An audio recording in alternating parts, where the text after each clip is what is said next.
बिस्मिल्लाहिर्रहमानिर्रहीम अस्सलाम वालेकुम students, welcome to learning with Rizwan. और आज हम लेसन नंबर 7 बायोलॉजी का स्टार्ट कर रहे हैं, that is level of organization के किन किन सतह पे ऑर्गेनाइजेशन हो रही है। From the very smallest organization level से हम चलेंगे और फ्रॉम हाईएस्ट लेवल ऑर्गेनाइजेशन तक जाएंगे। तो स्टार्ट करते हैं लेक्चर। जी स्टूडेंट्स, तो सबसे जो छोटा लेवल ऑफ ऑर्गेनाइजेशन है दैट इज़ एटॉमिक एंड सब एटॉमिक लेवल। यहाँ पर समझने की बात है कि क्या ये सिर्फ लिविंग ऑर्गेनिज्म का सबसे जो है स्मॉलेस्ट लेवल ऑफ ऑर्गेनाइजेशन है? नहीं, ये तकरीबन जो बेजान हैं ये भी सारे के सारे इनके अंदर भी जहाँ पे आखिरी बात ख़त्म होती है वो एटॉमिक और सब एटॉमिक लेवल पे होती है। मिसाल के तौर पे मेरा खून है, उसका भी जो सबसे आखिरी लेवल होगा वो एटॉमिक और सब एटॉमिक होगा। और ये चाहे मेरी शर्ट है, चाहे मेरा ये माइक है, कोई भी चीज़ है, इसका आखिरी लेवल जो होगा वो स्मॉलेस्ट लेवल जो होगा वो एटॉमिक और सब एटॉमिक लेवल होगा। अब एटॉमिक और सब एटॉमिक लेवल होते हैं basically everything is composed of element, और एलिमेंट कंसिस्ट होता है किस चीज़ के ऊपर? एटम के ऊपर। चाहे मॉलिक्यूल है तो मॉलिक्यूल भी जुड़ा होता है, कंबाइन स्टेट में होता है किसकी? एटम की। तो हम कह सकते हैं कि everything is made up of atom. तो एटम से बनी हुई है। अब एटम क्या है? वही है जो एलिमेंट आपने पढ़े हैं, उन्हीं के एटम्स हैं जो आप पढ़ते हैं केमिस्ट्री के अंदर, वही एटम्स हैं। ठीक है, तो उसी से सारी की सारी ह्यूमन बॉडीज़ भी बनी हुई है, लिविंग ऑर्गेनिज्म भी बनी हुई है, सारी की सारी यूनिवर्स से भी बनी हुई है। तो एटॉमिक लेवल क्या है जी? सबसे जो बेसिक पार्ट है कि बॉडी का जो आपकी बॉडी को सारा का सारा जो स्ट्रक्चर बना रहा है वो है एटम। ठीक है जी, तो एटम हो गया। अब एटम मज़ीद जो है वो सब एटॉमिक पार्टिकल होते हैं। वो कौन से होते हैं जी? आप केमिस्ट्री में पढ़ेंगे। न्यूट्रॉन होता है, प्रोटॉन होता है और इलेक्ट्रॉन होता है। अब स्ट्रक्चर क्या है जी एटम का? एटम का स्ट्रक्चर ये है कि जो एटम है उसके दरमियान में एक न्यूक्लियस है, न्यूक्लियस के अंदर न्यूट्रॉन है और न्यूक्लियस के अंदर प्रोटॉन है, और इर्द गिर्द उसके शेल बने हुए हैं लाइक अ सोलर सिस्टम, और उसके ऊपर नन्हे नन्हे मुन्ने जो हैं वो इलेक्ट्रॉन जो हैं वो ऐसे ऐसे गर्दिश कर रहे हैं, रिवॉल्व कर रहे हैं। तो भाई ये सिंपल सा जो है एटम का स्ट्रक्चर है।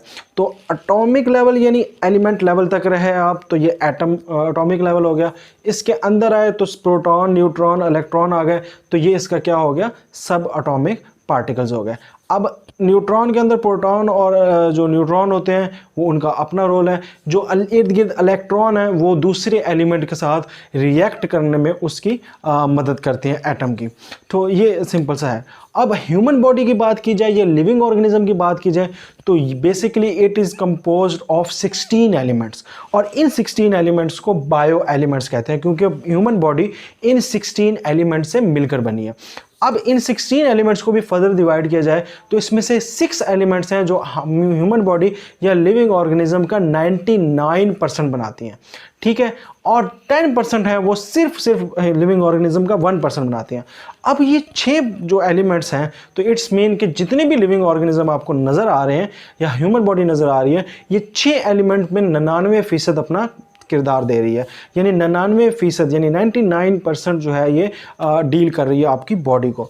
अब ये कौन से एलिमेंट्स हैं? ये सबसे ज़्यादा अहम एलिमेंट्स हैं। इसमें ऑक्सीजन सबसे ज़्यादा, फिर कार्बन और फिर हाइड्रोजन। तो ऑक्सीजन, कार्बन, हाइड्रोजन ये 3 एलिमेंट्स, और इसके साथ साथ नाइट्रोजन और कैल्शियम और फास्फोरस, ये टोटल जो है 6 एलिमेंट्स हैं जो आपकी बॉडी को 99% बना रहे हैं। इसके अलावा ये आपके सामने कुछ और 10 एलिमेंट्स भी हैं, ये भी बायो एलिमेंट्स हैं, मगर ये आपकी बॉडी को कितना बना रहे हैं? सिर्फ 1% बना रहे हैं। तो बायो एलिमेंट्स क्या हुए? बायो एलिमेंट्स वो हो गए वो एलिमेंट्स, वो 16 एलिमेंट्स जो आपकी बॉडी या लिविंग ऑर्गेनिजम्स को कंपोज करते हैं, जिसमें से कितने? 6 जो है वो 99% बना रहे हैं और 10 जो है वो सिर्फ 1% बना रहे हैं। जी स्टूडेंट्स, तो एलिमेंट के बाद अगली स्टेज जो आती है वो है मॉलिक्यूल।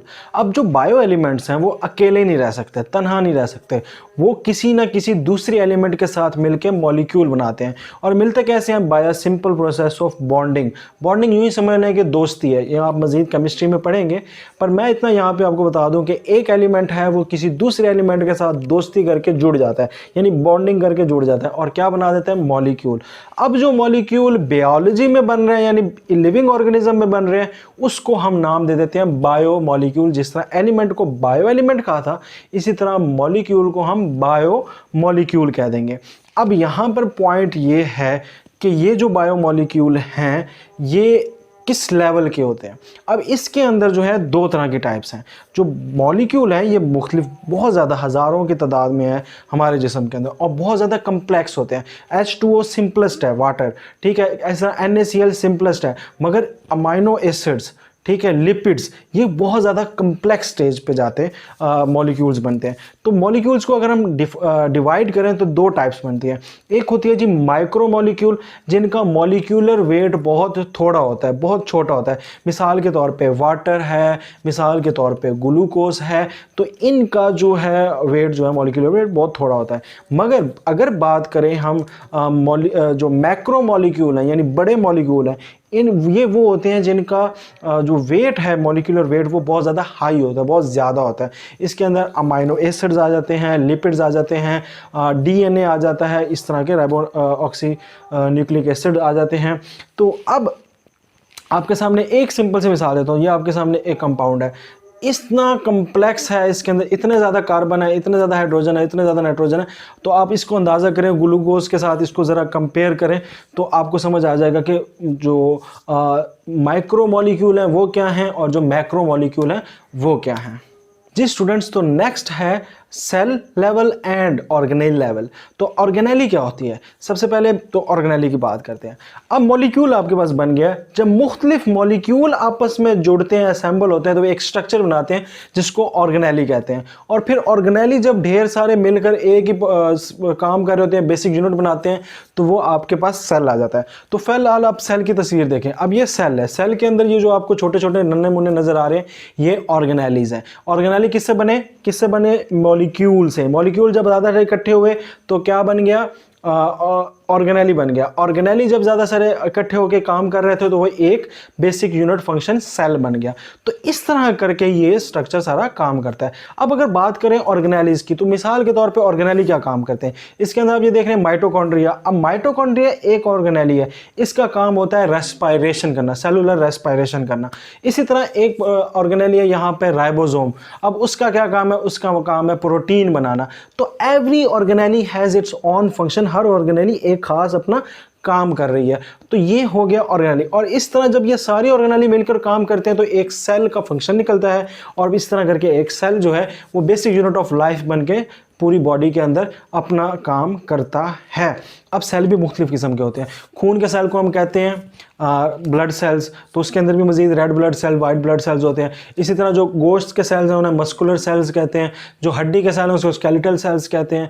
तो सेल्स की भी मुख्तलिफ है। इसी तरह प्लांट्स में आ जाएं तो लीफ के अंदर मीजोफिल सेल्स होते हैं। इसी तरह लीव्स के अंदर जो है जाइलम सेल्स होते हैं, फ्लोएम सेल होते हैं। तो ये मुख्तलिफ किस्म के सेल्स हैं जो अपना अपना काम कर रहे हैं। और उन सेल्स के अंदर ऑर्गेनेलीज हैं जो बायो मॉलिक्यूल से मिलकर बनी है। तो आई थिंक आपका कंसेप्ट इसमें क्लियर हो चुका है। यहां पर एक और बात है कि कुछ ऑर्गेनिज्म होते हैं जो सिर्फ एक सेल के बने होते हैं, जिन्हें सिंगल सेल्ड ऑर्गेनिज्म कहते हैं, जो सिर्फ एक ही सेल पे बने होते हैं और उनसे आगे उनका लेवल ही नहीं होता, वो लेवल उनका उधर ही खत्म हो जाता है। तो वो सेल्स कौन से? वो कुछ बैक्टीरिया होते हैं यानी यूनिसेलुलर होते हैं।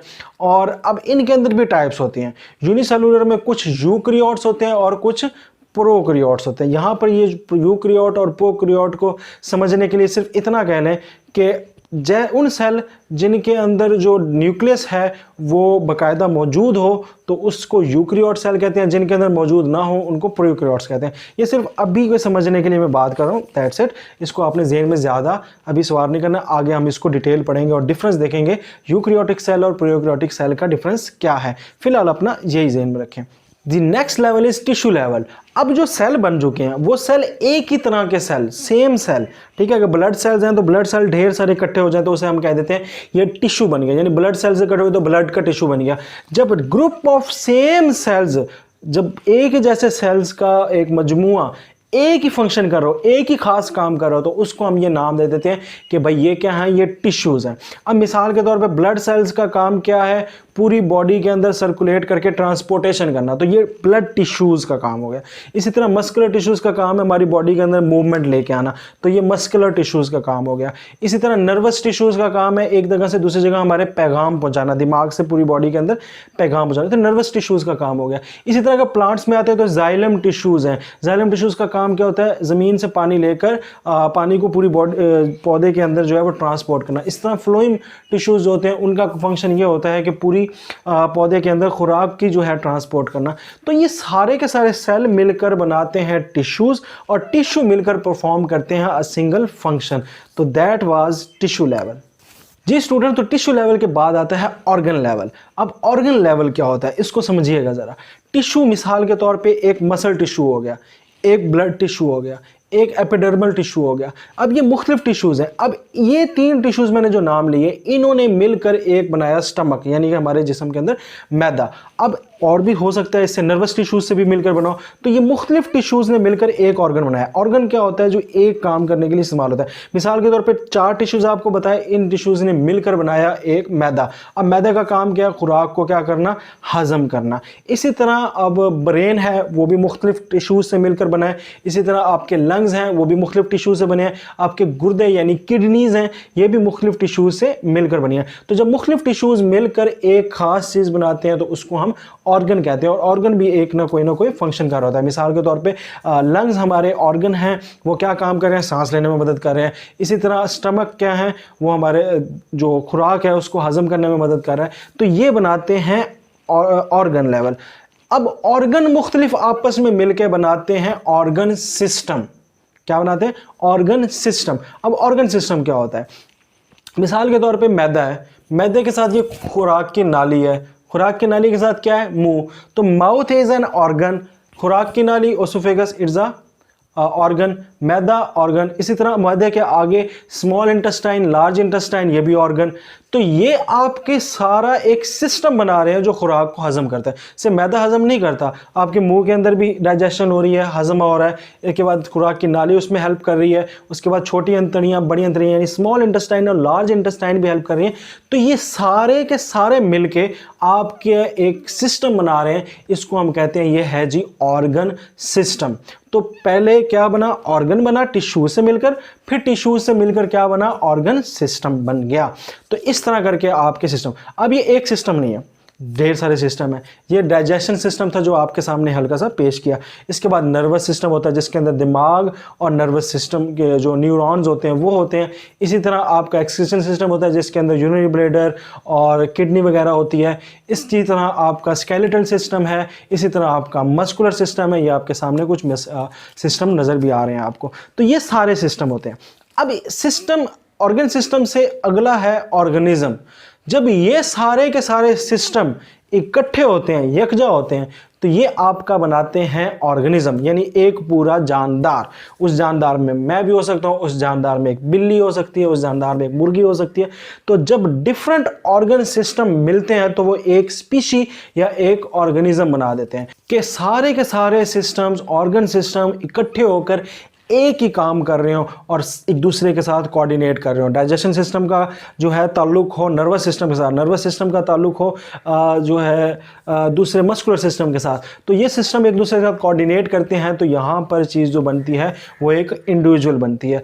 अब इंडिविजुअल को एक स्पीशी भी कहा सकते हैं, क्योंकि एक किस्म की वो, अगर एक ही किस्म के इंडिविजुअल है तो हम कहते हैं ये एक ही स्पीशी के हैं। मिसाल के तौर पर इंसान एक ही स्पीशी के हैं, जो डॉग्स हैं वो एक ही स्पीशी के हैं, जो कैट्स हैं वो एक स्पीशीज के हैं।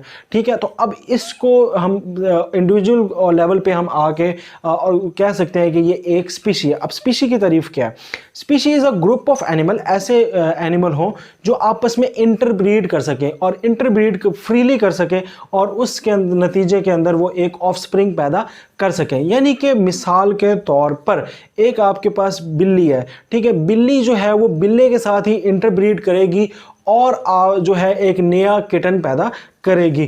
तो अब इसको हम कह सकते हैं कि ये एक ही स्पीशी है। ठीक है, इस यानी जो आपस में इंटरब्रीड कर सकें फ्रीली और रिप्रोड्यूस करें, पैदा करें एक नया, उसे कहते हैं ऑफस्प्रिंग। तो वो जो चीज़ होती है उसको हम डिफाइन करते हैं स्पीशी। उसको हम कहते हैं कि ये एक ही स्पीशी से ताल्लुक़ रखते हैं, इंसान एक ही स्पीशी से ताल्लुक़ रखते हैं। जो डॉग्स हैं वो एक ही स्पीशीज से ताल्लुक़ रखते हैं, जो कैट्स हैं वो एक ही स्पीशीज से ताल्लुक़ रखती हैं। तो ये स्पीशी की सही जो है आपके सामने कुछ स्पीशीज़ भी आ रहे हैं कि ये इस तरह हम उनको स्पीशीज़ में डिफ़ाइन करते हैं। जी स्टूडेंट्स, तो स्पीशीज़ या इंडिविजुअल के बाद आती है पॉपुलेशन। पॉपुलेशन पढ़ने से पहले मैं यहाँ पर हैबिटेट की डेफिनेशन करता हूँ। हैबिटेट किसे कहते हैं? कोई सी भी जानवर की कोई वो ख़ास लोकेशन, वो ख़ास जगह, वो ख़ास इन्वायरमेंट जिसके अंदर वो रहता है, उसको हम उस जानवर का पर्टिकुलर हैबिटेट कहते हैं।